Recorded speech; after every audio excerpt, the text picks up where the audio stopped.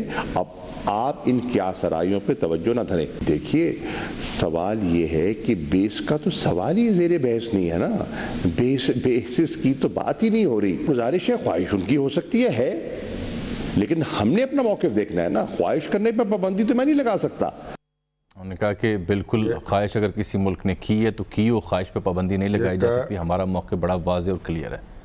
ایک خبر یہ بھی ہے, اور میرے خیال میجر اعجاز ایوان جو ہیں انہوں نے کہیں روایت کی ہے یہ بات, اس کی تصدیق نہیں ہو سکی, کہ انہوں نے یہ کہا ہے کہ جو سیکرٹری آف اسٹیٹ ہیں امریکہ کے, یعنی وزیر خارجہ, انہوں نے وزیر اعظم عمران خان سے بات کرنے کی کوشش کی ہے اور وزیر اعظم نے کال اٹینڈ نہیں کی. انہوں نے کہا کہ ان سے بات کرنی چاہیے ان کے ہم منصب کو, مگر اس کی نہ تو وزارت خارجہ نے تردید کی ہے نہ تائید کی ہے. فواد چوہدری صاحب سے پوچھا گیا تو انہوں نے کہا کہ فارن آفس اس پہ بہتر بات کر سکتے ہیں. تردید بھی نہیں کی, تائید بھی نہیں کی. ٹھیک, لیکن ایک بات میں ضرور سمجھتا ہوں کہ وزیر اعظم عمران خان میں یہ صلاحیت ہے کہ وہ کوئی ایک واضح موقف اختیار کر سکے اور اس پر جم سکے. بالکل. یہ جو معاملہ ہے پاکستان کے اور امریکہ کے جو تعلقات ہیں اور پھر افغانستان کے جو حالات ہیں, ان میں جو پاکستان کا کردار ہو سکتا ہے, یہ ایک بڑا اہم اور نازک معاملہ ہے.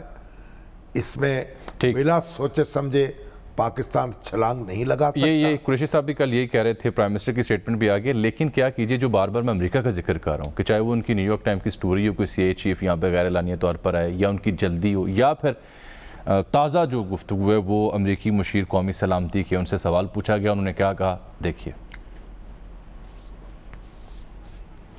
امریکی جو قومی سلامتی کے مشیر ہیں ان سے گفتگو کی گئی, وہ بریفنگ دے رہے تھے, صحافیوں نے اس بارے میں بات کی, اور انہوں نے جو گفتگو کی اس کا مفہوم کچھ یہ تھا. شامی صاحب, میں ابھی گفتگو نشر نہیں کر سکا کیونکہ ٹرانسلیٹ ہم نے کرنی تھی.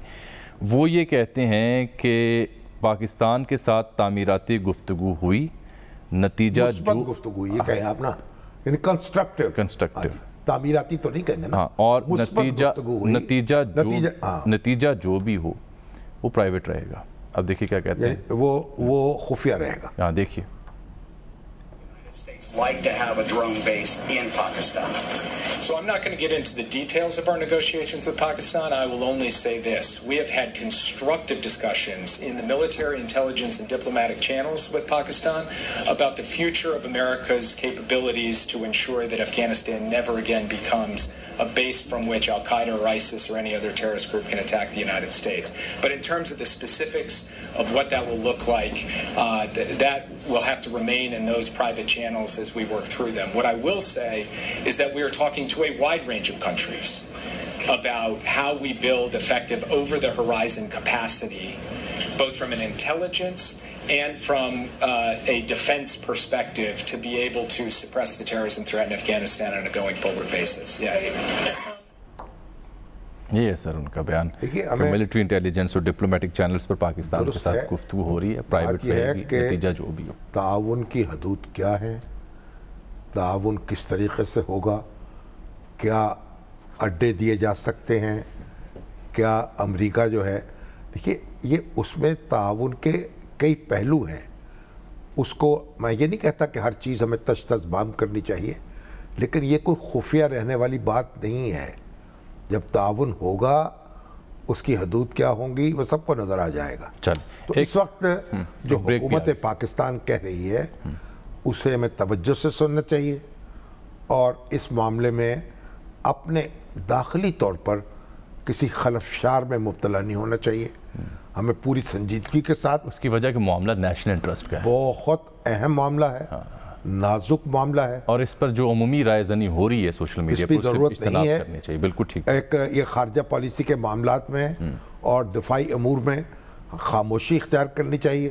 جو پاکستان کے پالیسی ساز ادارے ہیں ان پر اعتماد کرنا چاہیے, اور ہمیں یہ احساس کرنا چاہیے کہ ایک وسیع تر مشاورت کی جائے, اپوزیشن کو بھی اعتماد میں لیا جائے, اور اس کا سلسلہ ایک شروع تو ہوا ہے, اور یہ مشاورت کا, بیٹھک کا, آن بورڈ کرنے کا. نہیں, تبادلہ مشاورت ایک اور چیز ہے, معنی خیز مشاورت ایک اور چیز ہے, اور بریف کر دینا کسی کو ایک اور چیز ہے. لیکن بہرحال یہ معاملہ, میری گزارش ہوگی اس میں جتنا کم سے کم اظہار خیال کیا جائے مناسب ہوگا. چلیں ایک بریک لیتے ہیں, بریک کے بعد ذرا آتے ہیں کہ وزیر اعلیٰ سندھ کیا شکوہ کر رہے ہیں وفاق سے, اسد عمر صاحب کیا جواب دے رہے ہیں, حقیقت ہے کیا.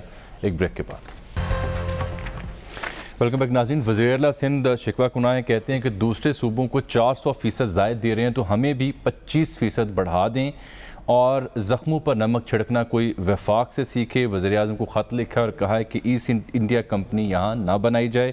اسد عمر صاحب اس کا جواب کیا دیتے ہیں؟ پہلے اسد عمر صاحب کا, پہلے وزیر اعلیٰ سندھ کا بیان دیکھیے, پھر اسد عمر صاحب کا جواب دیکھیے. مجھے بہت خوشی ہوتی ہے جب پنجاب, خیبر پختونخوا اور بلوچستان میں ڈیولپمنٹ ہوتی ہے, لیکن اگر 4 گنا ادھر کرتے ہیں تو تھوڑے سے ہمیں بھی دیں, 20-25% ہمیں بھی بڑھائیں. اگر 400% ادھر بڑھاتے ہیں, اور ادھر کسی کے منہ سے نکل گیا, ادھر میں نہیں بتاؤں گا کون, آپ رو رہے کہ آپ کو پیسے نہیں دیے, ہماری تو حکومت ہی جاری ہے, MPs MNAs کو راضی کرنا ہے ہم نے. کہتے ہیں نا to add insult to injury, زخموں پہ نمک چھڑکنا کوئی ان سے سیکھے. میں نے اپنے خط میں لکھا اور میں ریپیٹ کرتا ہوں, یہ ایسٹ انڈیا کمپنی نہ بنائے, ادھر نہیں برداشت کریں گے ہم. وی ول ریزسٹ. یہ اس طریقے سے سندھ کو ٹریٹ نہ کریں, 2 پاکستان نہ بنائیں. کہتے ہیں کہ جی وفاق کے پیسے پہ چودراہٹ کرنے نہیں دیں گے سندھ کو, یہ پیسے 70% سندھ سے جا رہے ہیں آپ کے پاس. تقریباً 60% جو اخراجات ہو رہے ہیں, ترقیاتی اخراجات ہو رہے ہیں سندھ کے اندر وفاقی پی ایس ڈی بی کے ذریعے اگلے سال, ان کی تو میں نے پروجیکٹ بائی پروجیکٹ وائز ان کو ڈیٹیل دے دی تھی. سندھ کے ساتھ بالکل کوئی زیادتی نہیں ہو رہی ہے, بلکہ سندھ کے لیے اتنی ایلوکیشنز ہو رہی ہیں جتنی پہلے نہیں کی گئی. ظاہر ایلوکیشن اور ایکچوئل ایکسپینڈیچر کے اندر ڈفرینسز ہوتے ہیں, اور آپ کوئی بھی ایک پرٹیکولر پروجیکٹ اٹھا کے دیکھیں گے تو اس میں ہو سکتا ہے کہ کم خرچہ ہوا ہو. جو مجموعی طور پہ ایلوکیشن ہے سندھ کی, وہ ایلوکیشن فیکس بنیاد پہ پنجاب سے کہیں زیادہ ہے.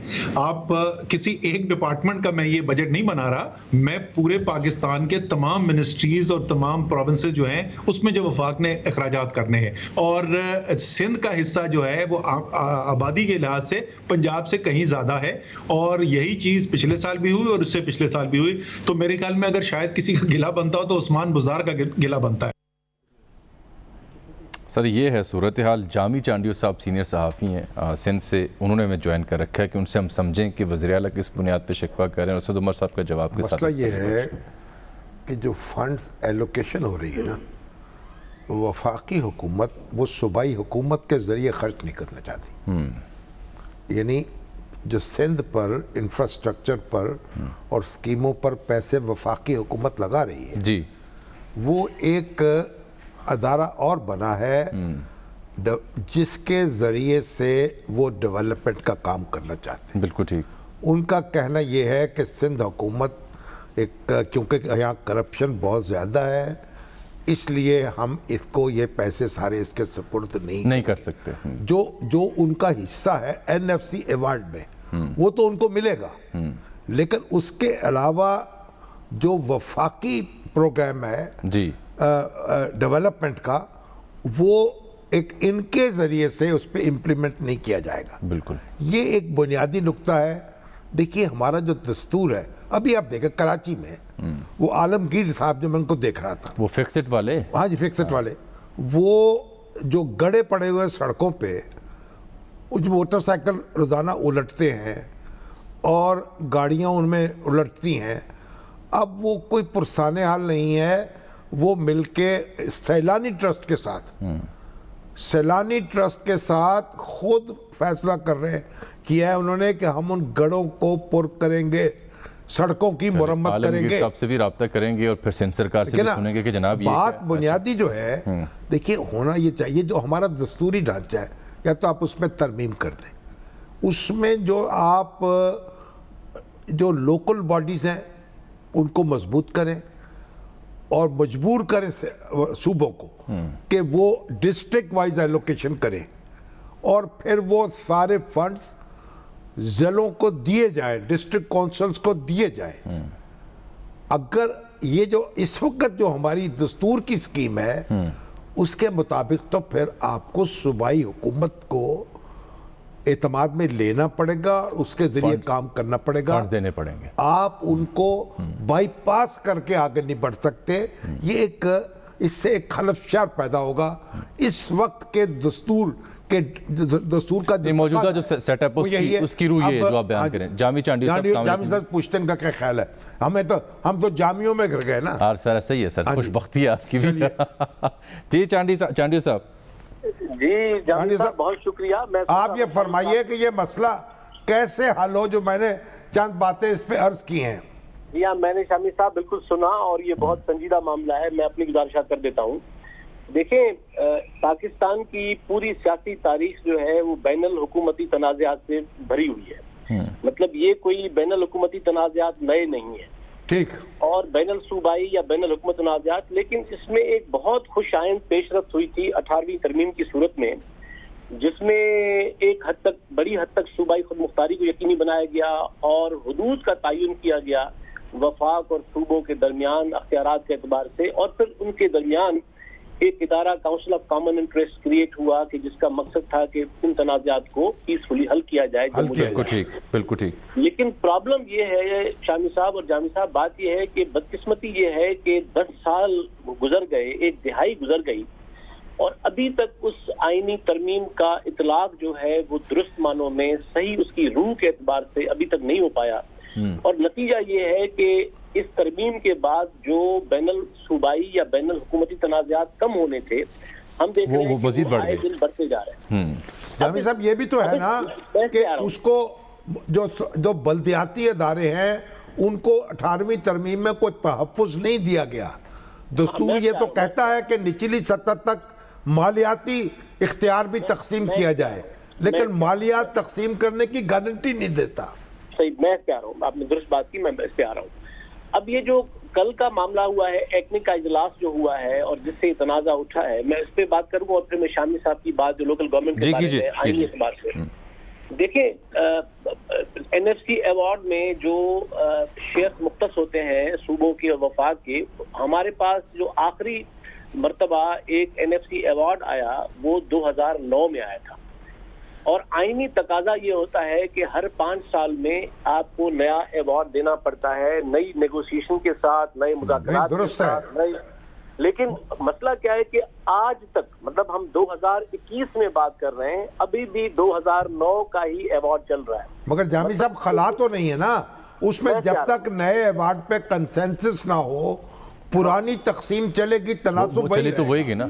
لیکن اس میں شامی صاحب، اس میں دیکھیں مسئلہ یہ ہے کہ اب ایک دہائی گزر گئی ہے، ظاہر ہے کہ مائیگریشن ہوتی ہے، آبادی بڑھتی ہے اور توازن تبدیل ہوتا ہے، ضروریات تبدیل ہوتی ہے، اس لیے نئے ایوارڈز کا آنا لازمی ہے۔ ایک تو کنسنسس ہونا چاہیے نا اس پہ۔ ہاں، لیکن اب جو یہ ایکنک میں صورتحال جو تنازع کا سبب بنی ہے وہ یہ ہے کہ وفاقی حکومت اسد عمر صاحب نے جو بات کی ہے کہ 2100 ارب کا وفاقی بجٹ کے اندر انہوں نے مختص کیے ہیں ترقیاتی بجٹ کے، مگر اس کا جو قابل تقسیم وسائل محصولات ہیں ان سے تعلق نہیں ہے، این ایف سی ایوارڈ سے تعلق نہیں ہے، یہ اس سے اوپر ہے۔ میں بات کر رہا ہوں، جو ڈویزیبل پول ہے وہ تو ظاہر الگ ہے نا، وہ درست ہے۔ میں یہ کہہ رہا ہوں کہ جو دیکھیں وفاق کا مطلب کوئی اسلام آباد تو نہیں ہے نا، وفاق کا مطلب تمام ملک ہے، تو ظاہر ہے جب وفاق اپنا بجٹ ترتیب دیتا ہے تو اس میں بھی صوبوں کے لیے گرانٹس ہوتی ہیں، منصوبے ہوتے ہیں، ترقیاتی اسکیمیں ہوتی ہیں۔ اب وہ کہتے ہیں کہ ہم صوبائی حکومت کو نہیں دیں گے یہ۔ ہاں، اب ایشو یہ ہے کہ اس میں دو پہلو آئے ہیں جو مسئلے کا سبب تنازع کا بن رہے ہیں۔ ایک تو یہ ہے کہ وفاق نے یہ کہا ہے کہ ان 2100 ارب روپوں میں سے 900 ارب وفاقی اسکیمیں ہوں گی براہ راست، اور 1200 ارب کے جو وسائل ہوں گے وہ تمام صوبوں میں تقسیم ہوں گے، جس میں ابھی اسد عمر صاحب کہہ رہے تھے کہ آبادی کے اعتبار سے دیکھیں ترقیاتی منصوبے کبھی صرف آبادی کے بنیاد پہ نہیں بن سکتے، ترقیاتی اس طرح تو مگر جامی صاحب وہ تو جو این ایف سی ایوارڈ میں تقسیم ہے اس فارمولے کو پیش نظر رکھا جا سکتا ہے نا، اس میں آبادی کے علاوہ دوسرے فیکٹرز بھی مد نظر رکھے گئے ہیں۔ ہاں، تو ایشو یہ ہے کہ یہ جو آبادی کے صرف بنیاد پہ 1974 میں پہلا بھٹو صاحب کے زمانے میں ایوارڈ آیا جس میں صرف اور صرف آبادی